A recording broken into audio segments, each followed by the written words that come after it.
其实一个社会文明应该是讲是哪一个代志会诚做安尼款，伊背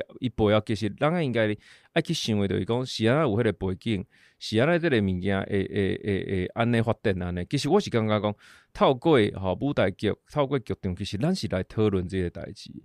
是安怎讲咱行即个时代，咱会讲这已经是40年前的代志，是安怎要看单本性？其实对我来讲，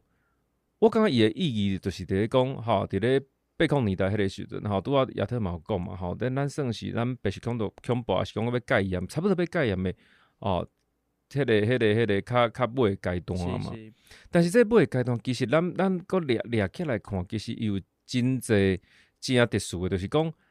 头先因为咱一个压迫的嘛，那较相对来讲是较极权的一个社会。你久了后，你比如讲70年代。